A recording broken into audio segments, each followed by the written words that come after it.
نبی اکرم صلی اللہ علیہ وسلم نے ایک مرتبہ حضرات صحابہ کرام رضوان اللہ تعالی علیہ اجمعین سے پوچھا کہ میرے صحابہ بتاؤ، ایک شخص وہ بیمار ہو جاتا ہے، وہ بیمار ہو جاتا ہے، جب بیماری اس کی زور پکڑ لیتی ہے، مرنے کے قریب ہو جاتا ہے، تو وہ اپنے بڑے بھائی کو بلاتا ہے اور اپنے بڑے بھائی سے کیا کہتا ہے؟ ساری زندگی کے احسانات اس کو گنواتا ہے۔ بھائی میں نے تیرے پہ یہ احسان کیا، میں نے تیرے لیے یہ تکلیفیں اٹھائی ہیں، میں نے تیرے لیے یہ مشقتیں اٹھائی ہیں، میں خود بھوکا رہا تجھے کھلاتا رہا، میں جاگ کر تجھ کو سلاتا رہا، میں خود جیسے تیسے میں نے زندگی گزار لی، تجھے میں نے اچھی زندگی دی ہے، دیکھو میرے جانے کا وقت ہے، بتاؤ تم میرے ساتھ کیا معاملہ کرو گے، میری کیا مدد کرو گے؟ آپ علیہ السلام نے ارشاد فرمایا یہ بڑا بھائی دو ٹوک جواب دیتا ہے، مجھے تیری کوئی پرواہ نہیں ہے، تو نے جو کچھ کیا سو کیا، میں تیرے ساتھ کوئی ہمدردی نہیں رکھتا ہوں، تیری کوئی غمخواری نہیں کروں گا، تو نے جو کر لیا وہ تیرا مسئلہ ہے۔ پھر آپ علیہ السلام نے ارشاد فرمایا اس کا درمیانہ والا بھائی آتا ہے، یہ ساری گفتگو یہ اس درمیانے والے بھائی سے بھی کرتا ہے اور اس کو سارے احسانات گنواتا ہے اور بتاتا ہے کہ میں نے تیرے لیے کیا کیا مشقتیں اٹھائی ہیں، کن کن تکلیفوں سے گزرا ہوں۔ یہ درمیانہ والا بھائی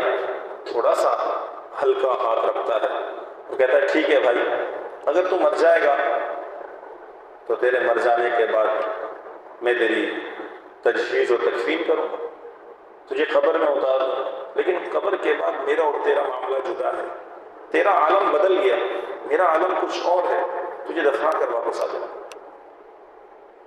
پھر پیارے صلی اللہ علیہ وسلم نے ارشاد میں اس کا چھوٹا بھائی آتا ہے، چھوٹا بھائی، اب یہ اپنے چھوٹے بھائی سے یہ باتیں کرتا ہے کہ بھائی دیکھ میں نے بڑے کے ساتھ بڑے احسانات کیے، چھوٹے کے ساتھ بھی، درمیانے کے ساتھ بھی کیے، تو میرا چھوٹا بھائی، تیرے ساتھ میں نے کوئی احسان نہیں کیا، تجھے ہر وقت میں برباد کرتا رہا، تیرے ساتھ میں نے بڑی ظلم اور زیادتی کی ہے، تیرے ساتھ میں نے کوئی خیر والا معاملہ نہیں کیا، لیکن اب مجھے تیری مدد کی ضرورت ہے، اور تو جان رہے میں موت کا کڑوا گھونٹ پینے والا ہوں، نہیں معلوم ہے کس لمحے میں میری جان نکل جائے، بتا تو میری کیا مدد کرے گا؟ یہ چھوٹا والا بھائی اس سے کہتا ہے کہ میں تیرے ساتھ ہوں، دنیا میں بھی تیرے ساتھ ہوں، میرے بھائی پریشان نہ ہوں، قبر میں بھی تیرے ساتھ ہوں، حشر میں بھی تیرے ساتھ ہوں، میں تیرے ساتھ ساتھ لگا ہوا ہوں، ساتھ ساتھ لگا ہوا ہوں۔ آپ علیہ السلام پھر صحابہ سے پوچھتے ہیں کہ میرے صحابہ بتاؤ ان بھائیوں سے کون مراد ہے؟ پیارے صلی اللہ علیہ وسلم نے سے صحابہ نے فرمایا اللہ کے رسول، اللہ اور اس کا رسول بہتر جانتے، ہمیں کیا معلوم کون مراد ہے؟ اللہ کے رسول صلی اللہ علیہ وسلم نے ارشاد فرمایا یہ بڑا بھائی یہ انسان کا مال ہے، اس کی جائیداد ہے، اس کی جائیداد ہے، جس کے لیے انسان کتنی رسوائی اور ذلت کو برداشت کرتا ہے، مال کمانے کے لیے بسا اوقات کسی کی گالم گلوچ کو برداشت کرتا ہے، وطن کو چھوڑتا ہے، اپنوں کو چھوڑتا ہے، اپنوں کی یادوں کو چھوڑ کر چلا جاتا ہے، دوسرے ملکوں میں گیا ہوا، وہاں طرح طرح کی مشقتیں ہیں، ایک کوارٹر کے اندر 10 15 لوگ ہیں، جیسی تیسی زندگی گزار رہے ہیں، کبھی کھا لیا کبھی بھوکے ہیں، جیسی زندگی گزر گئی وہاں سے مال کما رہا ہے اور وہ مال یہاں پر بھیج رہا ہے، اب وہ مال اسے کیا کہہ رہا ہے؟ میں تیرے کام آنے والا نہیں۔ صحابہ نے کہا اللہ کے رسول یہ بھائی تو بڑا بے وفا ہے، بڑا والا بھائی بڑا بے وفا انسان کی زندگی میں نکل جاتا ہے میرے دوست، انسان کی زندگی میں آپ اندازہ لگائیں اس مال کے پیچھے انسان اپنی زندگی برباد کر لیتا ہے۔ ایک شخص اگر ایسا ہے اس کے پاس ایک مال کی بڑی رقم موجود ہو اور وہ مرتے وقت یہ وصیت کرے زندگی میں ابھی مرا نہیں ہے، جان نہیں نکلی، اور یہ وصیت کرے کہ میرے مرنے کے بعد سارا مال جو صدقہ و خیرات کر دو، یہ مال صدقہ و خیرات نہیں ہوگا۔ شریعت کہتی ہے اس کی وصیت کا اعتبار اس کے ثلث مال کے اندر ہے، بس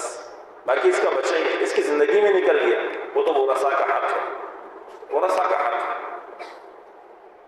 دوسرا بھائی پیارے صلی اللہ علیہ وسلم نے ارشاد فرمایا وہ انسان کے بیوی بچے ہیں، اس کے رشتہ دار ہیں، اس کے متعلقین ہیں، یہ کہاں تک جاتے ہیں انسان کے ساتھ؟ انسان بچوں کے لیے، بھائی بہنوں کے لیے، رشتہ داروں کے لیے کس قدر مشقت کو دنیا میں برداشت کرے، لیکن یہ کہاں تک ہے؟ شاہ فرمایا بس قبر تک۔ قبر کے بعد دونوں کی منزلیں جدا جدا ہے، کوئی قبر میں ساتھ نہیں جاتا، کوئی ساتھ نہیں جاتا۔